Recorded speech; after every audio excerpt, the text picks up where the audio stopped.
한두 해 그런 게 아니라 매번 우리는 그렇습니다. 뭘 잘해보겠다 그리고 뭘 진행해 나가다가 연말이 되면 내가 잘못했으니 내가 회개합니다. 새해는 더 잘하겠습니다. 또 이렇게 다짐을 하는 것, 이게 우리가 계속해서 해마다 이맘때 반복했던 그런 패턴입니다. 그러면서 또 마음속에 한편으로 드는 생각은 내가 고작 이 정도밖에는 안 되는 사람인가, 또 이렇게 자책도 하게 되죠. 그런데 우리는 너무 그렇게 자책할 필요는 없습니다. 우리는 완벽하지 못하기 때문에 수시로 실수도 하고 또 죄를 범할 수밖에 없습니다. 중요한 건 우리가 신앙생활하면서 수시로 우리의 허물이 발견된다고 한다면 그 허물을 회개하면서 한 걸음 한 걸음 또 주님 앞에 나아가는 그런 모습, 바로 그것이 중요한 거죠. 2018년도에는 2017년도를 교훈 삼아서 조금만 더 도약하는 그런 신앙인들 되시기를 주님의 이름으로 간절히 축원합니다. 출애굽기 17장 16절엔 이렇게 우리에게 말씀하고 있습니다. 이르되 여호와께서 맹세하시기를 여호와가 아말렉과 더불어 대대로 싸우리라 하셨다 하였더라. 이 말씀은 하나님이 이스라엘을 지키시고 보호하신다, 그런 말씀입니다. 그런 놀라운 선언이에요. 또 이스라엘을 공격하는 백성들에게 대해서는 이스라엘을 함부로 넘보지 말라라고 하는 하나님의 경고의 말씀이기도 합니다. 이스라엘은 이처럼 하나님의 철저한 보호 속에 살아가고 있는 그런 백성들입니다. 이스라엘이 광야를 지날 때 하나님은 이스라엘 백성들에게 만나로 먹여주셨고, 또 그들에게 물이 없을 때에 반석에서 물을 내어 물을 공급해 주셨습니다. 모세는 40년 광야 세월을 회상하면서 이렇게 고백을 했어요. 광야 40년을 지내면서 입는 옷이 낡아지지 않았고 신는 신이 헤어지지 않았다, 그렇게 고백을 했습니다. 하나님은 이처럼 이스라엘이 가는 이 광야길, 낮에는 구름기둥, 밤에는 불기둥으로 인도하시고 그들을 이끄시고 보호해 주셨습니다. 이스라엘에게 해를 가하는 족속들은 주님이 나서서 친히 다 물리쳐 주셨어요. 이게 바로 이스라엘과 하나님과의 관계입니다.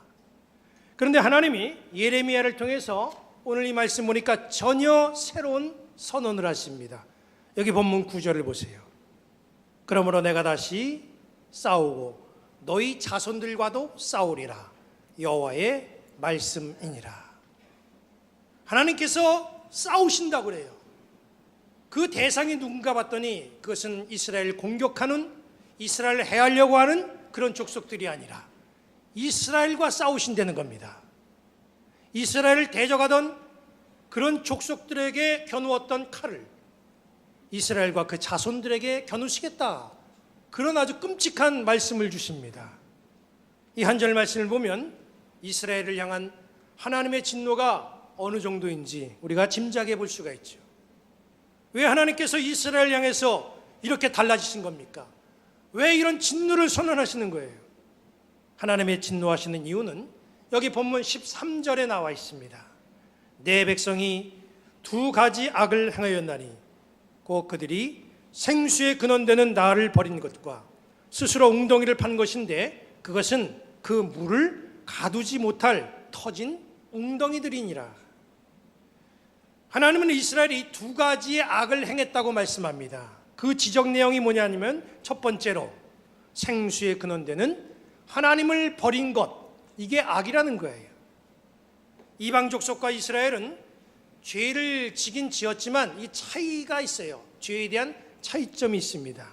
이방 족속은 하나님을 섬기지 않고 자기들이 신이라고 여기는 그 우상을 섬기고 살지요. 우상을 섬기는 것, 이것이 이방 사람들이 가지고 있는 죄악입니다. 이스라엘은 어떤가요? 이스라엘은 이방 족속들보다 한 단계 더 심한 그런 죄를 지니고 있습니다. 우선 생수의 근원 대신 하나님을 버렸습니다. 이게 첫 번째 죄예요. 그 다음에 가지고 있는 죄가 뭐냐 하면 이방 족속이 섬기는 우상, 이것을 신으로 받아들이고 섬긴다는 거예요. 이방 족속은 우상 섬기는 죄 하나만 졌어요.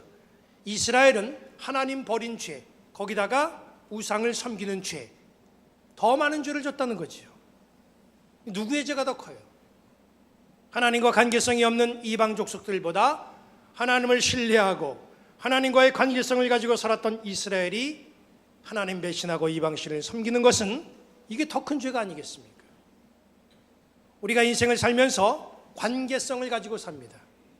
친밀한 관계 속에 살고 있던 너와 내가 어느 날 신뢰를 저버리고 배신하고 돌아선다면 거기에서 받는 상처나 분노나 좌절하는 마음 굉장히 심하지요.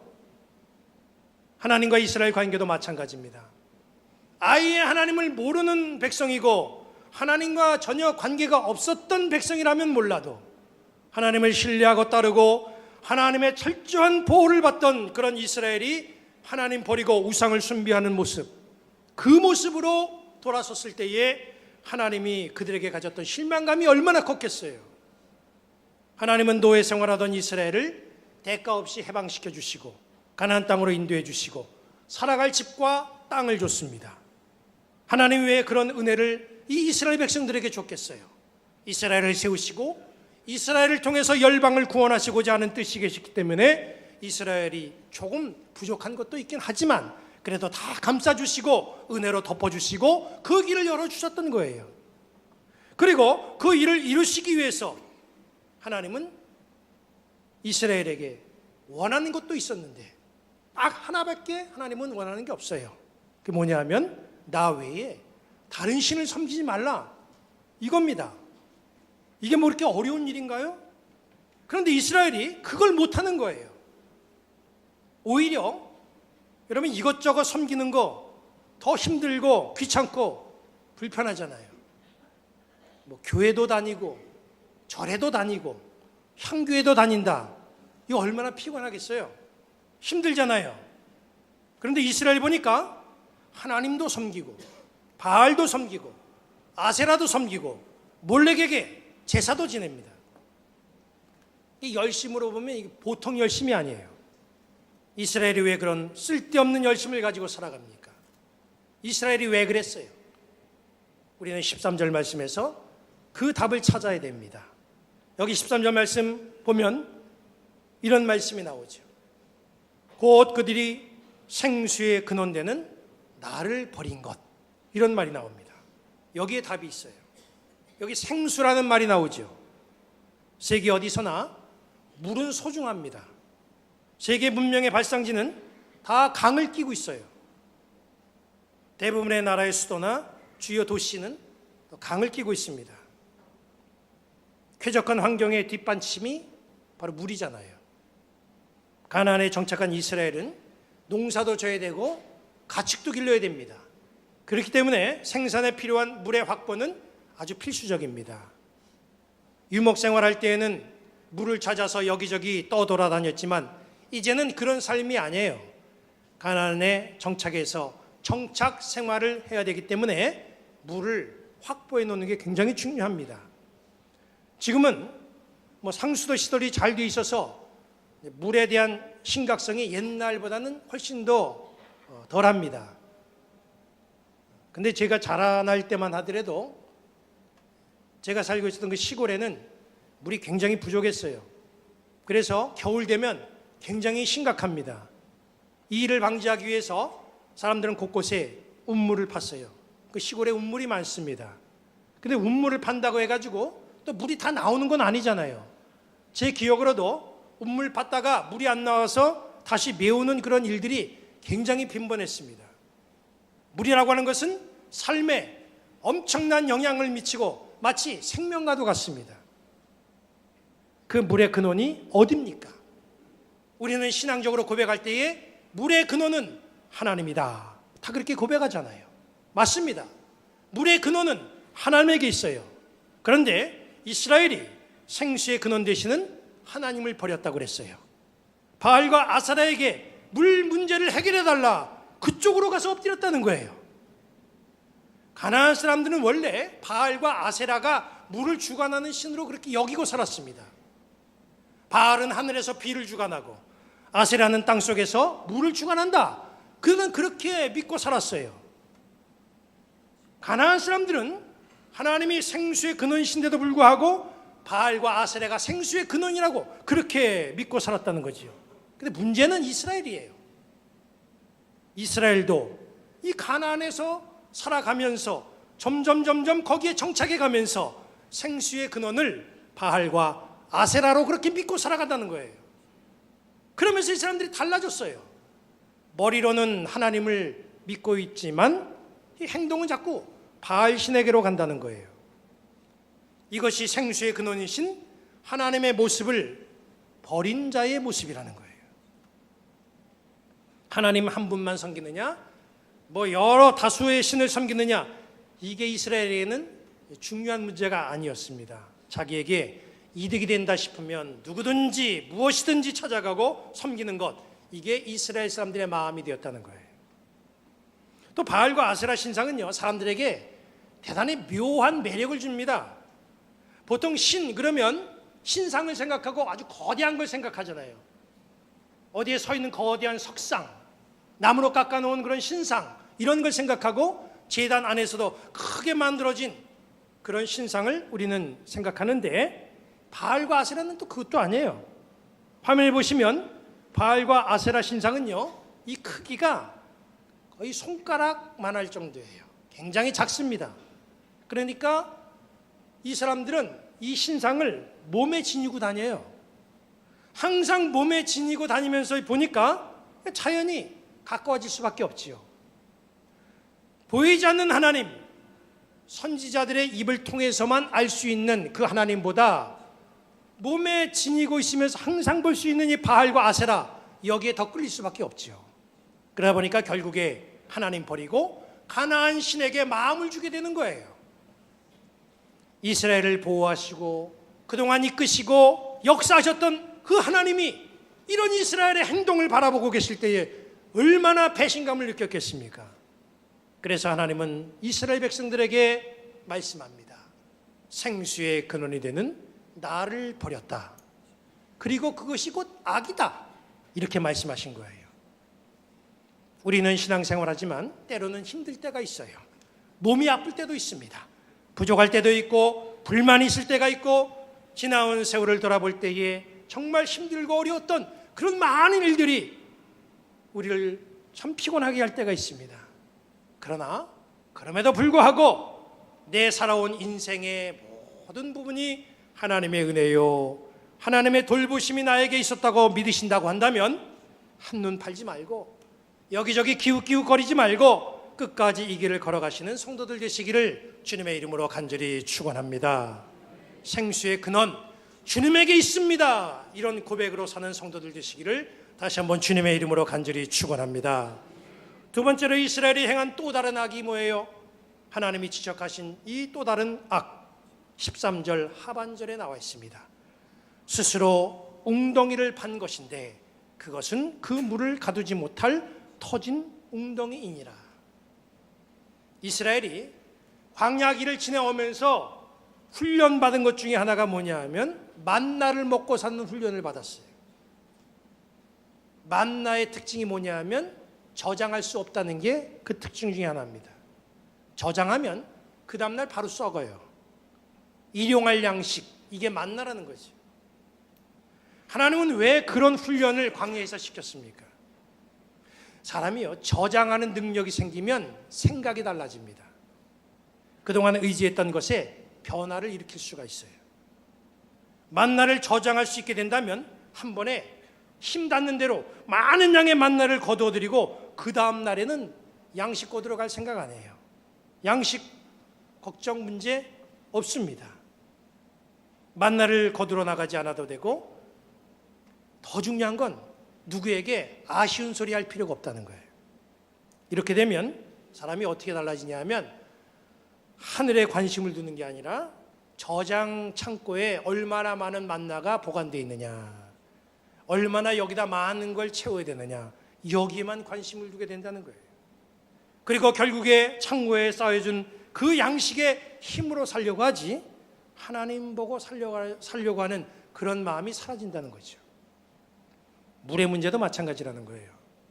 물이 없으면 우리는 하나님 앞에 부르짖고 기도합니다.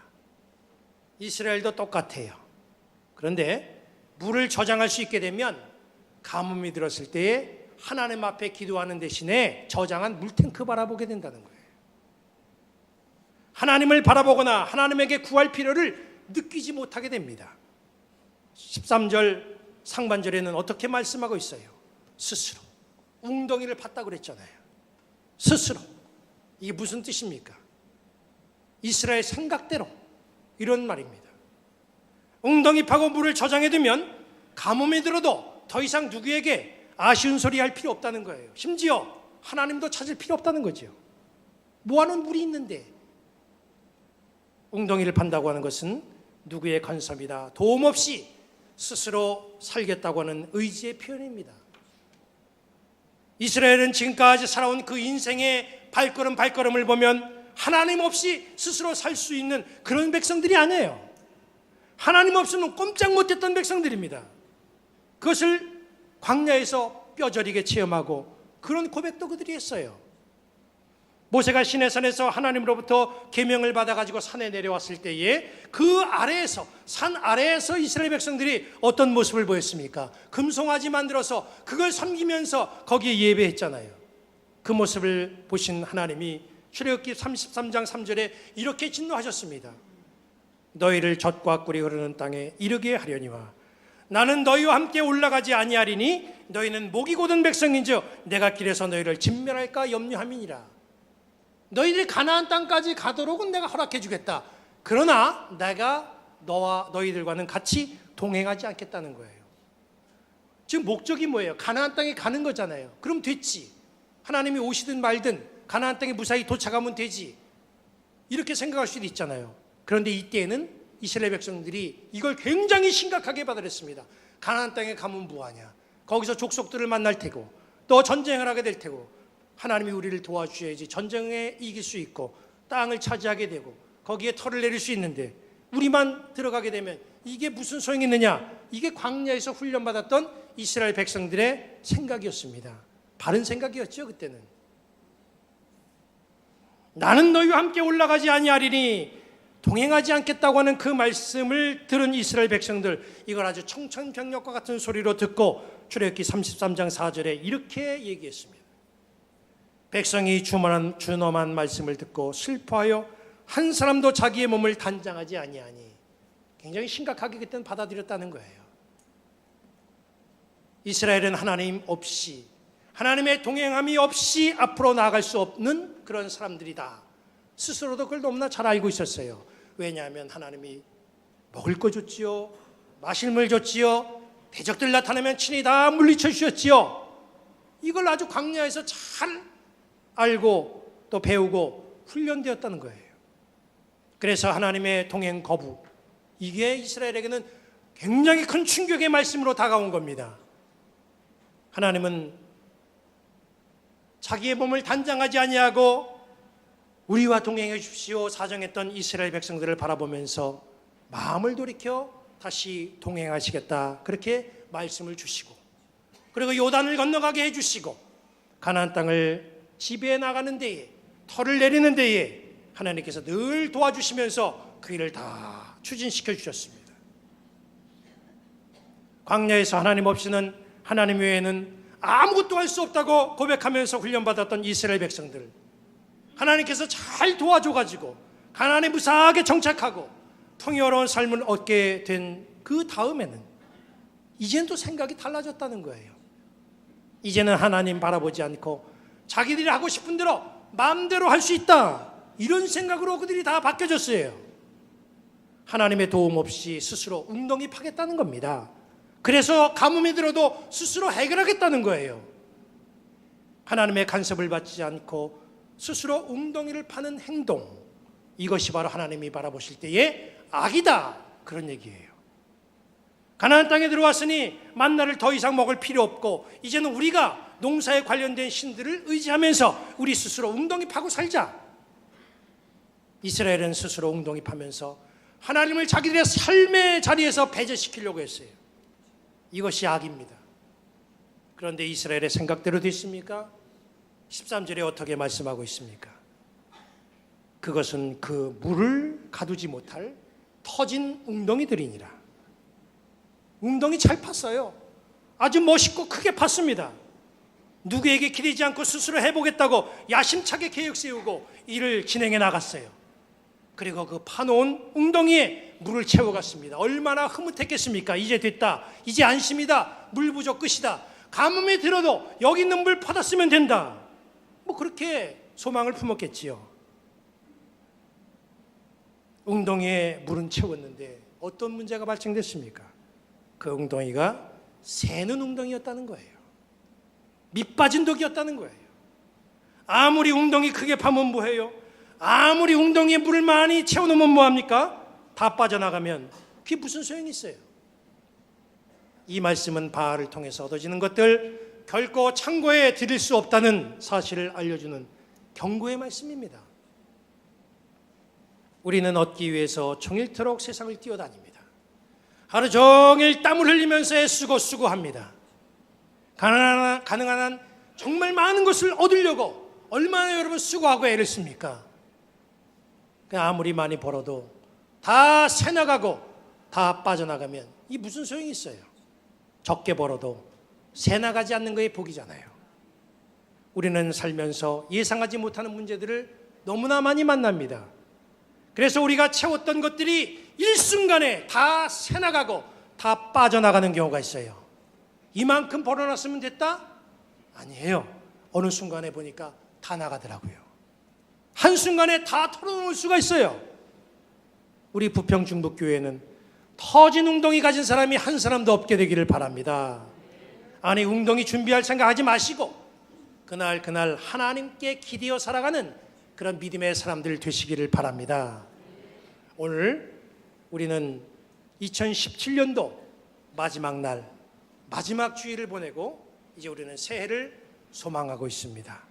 새해에는 오직 생수의 근원이신 하나님 바라보는 사람들 되시기를 바랍니다. 그리고 스스로 웅덩이 파는 자가 아니라 오직 생수의 근원 되시는 주님 바라보시며 주님으로부터 생수 공급받아서 그 힘으로 힘차게 새해를 살아가는 그런 지혜로운 성도들 되시기를 주님의 이름으로 간절히 축원합니다.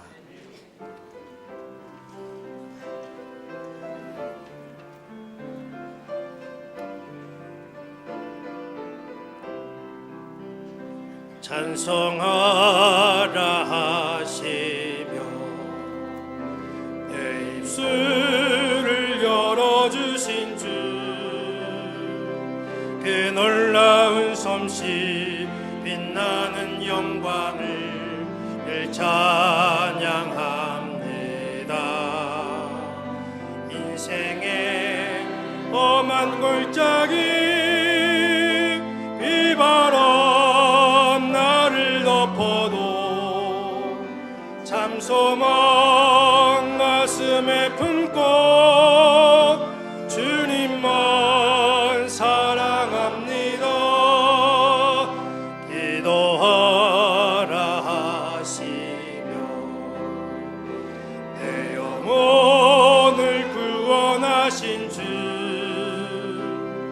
이 부족한 믿음 뜨거운 눈물로 늘 회개합니다.